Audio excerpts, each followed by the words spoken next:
So, ayan mga master, once again, this is your G-Life Fishing TV. So, yun mga master, so, yun, update ko lang muna kayo, no? So, wala pa akong mga bagong upload doon sa YouTube channel ko, no? Dahil yun nga is marami tayong ginagawa. Marami tayong mga orders ng mga lure, yung mga wooden lure, no? Yung mga handcraft lang na lure. So, ngayon mga master, yung content ko ngayon sa inyo is may papakita ako sa inyo na bagong sandata natin sa pag-fishing. So, may nag-sponsor sa atin ng reel. So, yung reel is, alam niyo naman, yung ginagamit ko, di ba? So, Daiwa fanatic tayo. Pagdating sa mga fishing gear natin, especially sa reel. So, Daiwa tayo, di ba? So, fan tayo ng Daiwa. So, may papakita ko sa inyo, may i-unbox i-unboxing tayong reel. So actually binuksan ko na siya. So yung box niya pero sa loob hindi ko pa siya tinignan. So tara samahan niyo ako mag unboxing nito sa loob. So yung Daiwa Fuego pala mga master is ito yung bagong model sa 2023. So actually wala akong idea dito sa reel na to. Yung sinabi sa akin, yung nag-sponsor na bago yan, maganda daw yung specs nung reel. Tapos yung nag-research ako sa YouTube. So wala pa siyang review na Tagalog or dito sa atin sa Pilipinas na nag-review nito or bumili or nag-unboxing nito mga master. Mostly sa labas lang nakita. So talaga nakita ko mga master, maganda talaga yung body nung reel, nung Daiwa Fuego.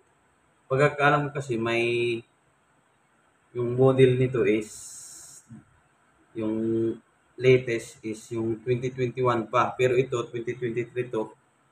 So nakalagay dito is yan Scion B yung body niya, di ba? So na-excite lang ako doon sa Scion B. So kagandahan mga master is mag-seal mag-seal na siya. So yung yung gear niya is 5.2 by 1. Yan. So, yung bigat niya is nasa 175 grams. Yung max drag niya is nasa 5K. So, yun. So, bearing niya is 6 bearing. Yan. So, medyo upgraded na ata to sa loob kasi 6 bearing na. Yan, 6 bearing na sa loob. So, tara. So, buksan natin. So, pakita ko sa inyo yung loob. So, ayan naman, master. So, buksan natin. So, let's go. So, excited na tayo. So, thank you doon sa nag-sponsor. So, hindi ko na i-mention yung name. Talaga naman. So, may nagmamahal pa rin sa atin, no? Yan. So, of course, yung handle niya. So, yung naka-screw in na din yung handle. So, parang doon sa legalist, no? Yung, kasi dati may Daiwa na 2.5 series tayo. So, naka-screw in na din yun. Saka yung washer niya sa drag. Of course, yung mga manual. Yan. So, ito yung warranty card. Importante ito mga master yung warranty card. Pag bumibili kayo doon sa mga legit na mga real dealer, no? So, hindi kayo makakabili ng mga genuine na parts pag wala kayo nito na warranty card. So, ayan pa. Oh. Yan. Daiwa. So, tara. So, ito yung reel. So, this is the reel itself. So, ayan. So, ito na nga, mga master. Talagang gwapo nga, mga master, yan, no? So, yan. So, naka-mag-sealed na siya, no? Ayan, so maganda nga yung body niya mga master. Tignan niya yung rotor niya, di ba? Parang sa saltigan na din. Saka mapapansin nyo dito, wala na siyang screw. Pati dito. So yung screw niya, asan kaya? Yun, nasa loob. Yun, nasa loob doon. Yung screw niya. Yun. Yun yung maganda sa lahat. Tignan nyo mga master, oh. Ang lutong nung drag. So, dati mga master, yung legalist ko na 2500 series. So, halos hindi mo siya marinig yung clicker niya. So, ito nga mga master, itong Daiwa Phantom ko. Yan o. Ito is nasa 5000 series. So, halos hindi mo marinig yung panito, yung clicker. Yan o. Kunti lang yung tunog niya. Di ba? Ayan. Halos, ganun lang din yung tunog yung dati kong reel, yung legalist na 2,500. Pero, titignan mo dito mga master, sa Daiwa Figo na 2023 model. Ayan o. Ang ganda, ang lutong nung clicker, parang katulad dito sa Ryobi ko. Ayan o. Ayan. Ayan o. Ayan yung tunog o. Halos pareho sila. Yun. Ganda. Yung nagandahan ko dito mga master, yung construction sa air rotor niya, ang ganda. Tignan nyo naman. Nakasayon binga. Yan o.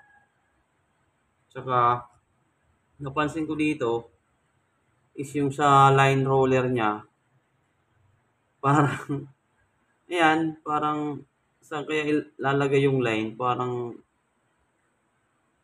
di ko alam. Idadaan siguro dito sa ilalim, parang karayom. Yan o. Di ko alam nung kuha nito, wala pa akong idea. Ayan o. Ang ganda mga master. Tapos yung bill niya, parang sa Shimano na din na hindi gaanong makapal yung bill. Saka yung sa legalist makapal eh. Parang ganito yung bill niya. Ayan. Ang ganda mga master oh. Saka yung spool niya, ang ganda. Ang ganda, ang ganda. Suwabe. So, pagkakaalam ko nito mga master, sinearch ko sa YouTube, yung available series niya is nasa 6,000 series mula sa 1,000 to 5 series pataas, 6,000 yung last. Wala sang 8,000 ata. Kagandahan dito is naka-mag-sealed na din. Ayan. So, first time natin magkaroon nito na bigay or sponsor sa atin.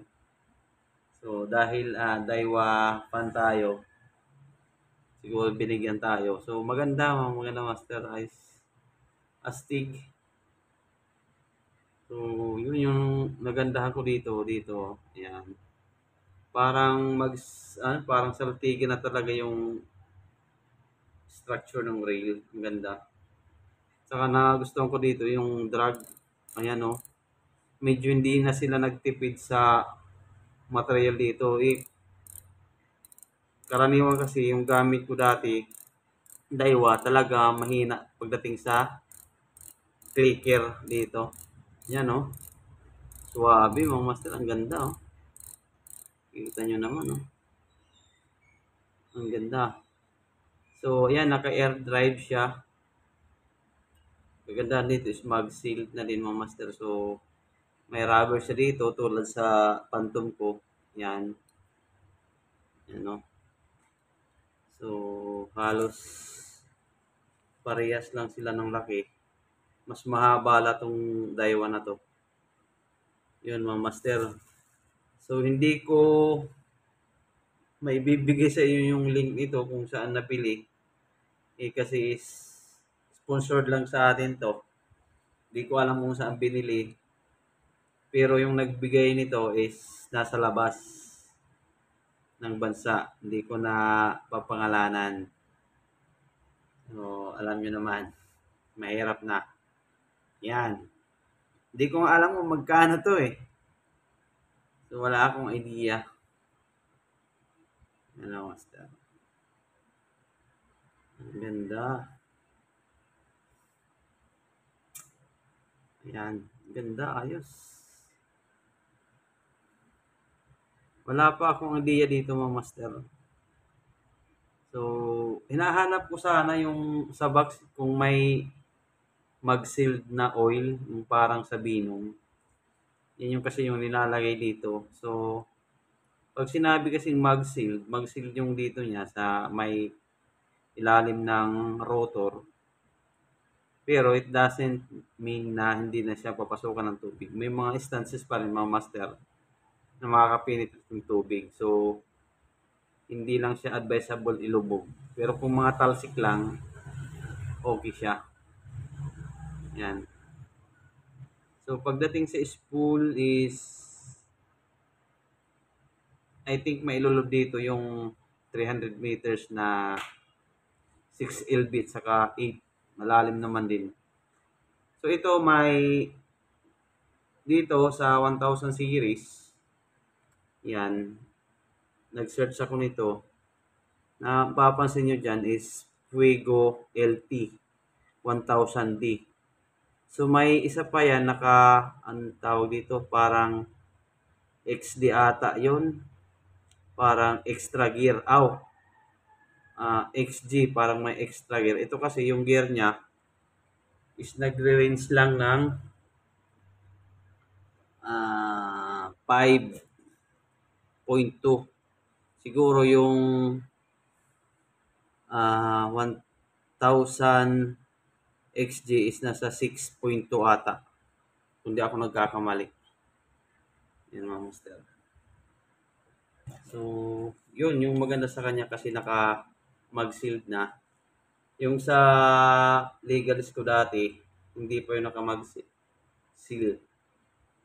Yan. So, ayos na, mga master. Ganda.